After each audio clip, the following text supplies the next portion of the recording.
न आरज़ू है जन्नत की न खौफ है मौत का, न आरज़ू है जन्नत की न खौफ है मौत का, कि बस कभी जिक्र हो शहीदों का तो उसमें मेरा भी एक नाम आए।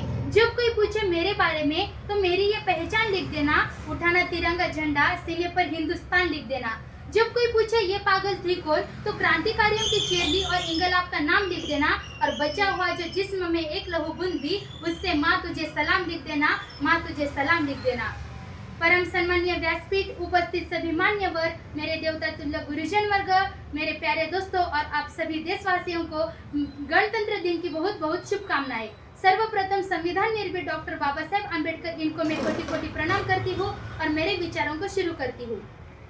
मैं उस भारत से आती हूँ जिसके होठों पे गंगा और हाथों में तिरंगा झंडा है। मैं उस भारत से आती हूँ जो कभी सत्यम शिवम सुंदरम, कभी वंदे मातरम और कभी पंजाब सिंध गुजरात मराठा द्राविड़ उत्कल बंगा है। मैं उस भारत से आती हूँ जो टुकराए हुए लोगों की शरणस्थली बन जाता है और 7 समंदर पार परदेशियों को भी ब्रदर्स एंड सिस्टर कहकर बुलाता है। मेरा भारत कर्मण्यवादी का रस्ते गाता है, तीनों लोगों का स्वामी होके भी माखन चुराता है और महाअवतार होके भी माँ के हाथों का मार खाता है।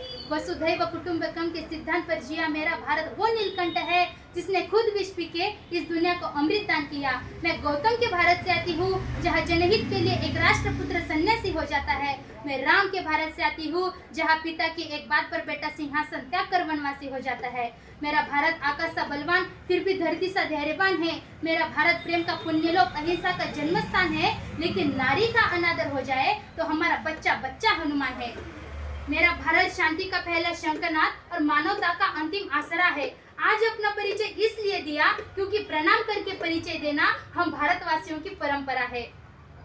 लेकिन क्या कभी किसी ने यह सोचा क्या कि जूनियर से लेकर कॉलेज तक पढ़ने वाले बच्चे रोज स्कूल में प्रतिज्ञा लेते हैं कि भारत मेरा देश है, सभी भारतीय मेरे भाई बहन हैं। यदि ये सच है तो आज क्यों नादान बालिकाओं पर अत्याचार हो रहे हैं? क्यों एक स्त्री सुरक्षित नहीं है? महिलाओं की जिंदगी खतरे में आ रही है। यदि ये हम प्रतिज्ञा लेते हैं रोज स्कूल में तो ये हमें सिर्फ बोलने के लिए नहीं, तो ये हमें आचरण में लाना होगा। यदि हम ऐसे कहते हैं कि भारत मेरा देश है, सभी भारतीय मेरे भाई और बहन हैं, ये हमें सिर्फ बोलने के लिए नहीं, तो ये हमें स्वयं आचरण में लाना होगा, तभी जाकर हमारी प्रतिज्ञा पूरी होगी। आज हमें हमारे देश को विश्व गुरु बनाना है और ये सिर्फ हमारी सबकी एकता से ही संभव है। हमारी कुछ न कुछ हमारे देश के प्रति जिम्मेदारियां है, जैसे कि इस देश के हर एक